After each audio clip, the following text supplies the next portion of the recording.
আসসালামু আলাইকুম বন্ধুরা, কেমন আছেন সবাই? আশা করি আল্লাহর রহমতে আপনারা সকলেই ভালো আছেন। বন্ধুরা, আজকে আমাদের আলোচনার বিষয়টি হলো রমজান মাসে তারাবির নামাজ কত রাকাত পড়ব, ৮ রাকাত নাকি ২০ রাকাত, আর প্রতিদিন কত পারা কুরআন তেলাওয়াত করতে হবে। তো বন্ধুরা, প্রথমে আমরা রমজান মাসের তারাবির নামাজ নিয়ে আলোচনা করব। আমরা সকলেই জানি রমজান মাসের 30 দিন রোজা রাখতে হয় এবং রাতে তারাবির নামাজ আদায় করতে হয়। তাই আপনাদের মনে প্রশ্ন আসতে পারে যে আমরা তারাবির নামাজ কত রাকাত পড়ব। তাই আমি আপনাদেরকে বলে দিচ্ছি যে আপনারা নামাজ 20 রাকাতের পরিবর্তে 8 রাকাত পড়েন, এতে কোনো সমস্যা নেই।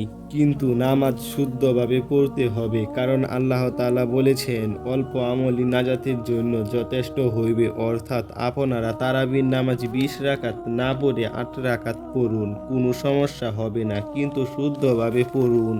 তবে 20 রাকাত পড়া ভালো, কারণ আপনি যত আমল করবেন আপনার তত ভালো। তাই আপনারা তারাবির নামাজ 20 রাকাত বা 8 রাকাত পড়েন, তাতে কোনো সমস্যা নেই। তবে শুদ্ধভাবে পড়বেন এবং ধীরস্থিরভাবে পড়তে হবে। তাড়াতাড়ি পড়লে নামাজ ভুল হওয়ার আশঙ্কা থাকে। বন্ধুরা, এবার আমরা কুরআন তেলাওয়াত নিয়ে আলোচনা করব। আমরা সকলেই জানি কুরআন মাজিদ রমজান মাসে নাজিল হয়েছে, তাই রমজান মাসে কুরআন তেলাওয়াত করা অতি উত্তম, কিন্তু ফরজ নয়। তাই আপনারা যদি রমজান মাসে কুরআন তেলাওয়াত করেন তাহলে অনেক সওয়াব পাবেন। বন্ধুরা, আমরা সকলেই জানি কুরআন মাজিদের একটি হরফ পাঠ করলে 10টি নেক পাওয়া যায়।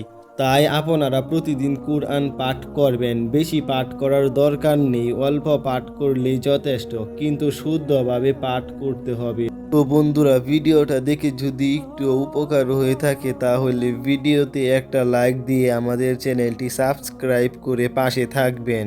বন্ধুরা, ভিডিও শেষে আমি সর্বদা যে কথাটি বলি, ভালো থাকবেন, সুস্থ থাকবেন। আমি জুনাইদ 100 চ্যানেলের সাথে সদা সর্বদা জুড়ে থাকবেন। আল্লাহ হাফেজ।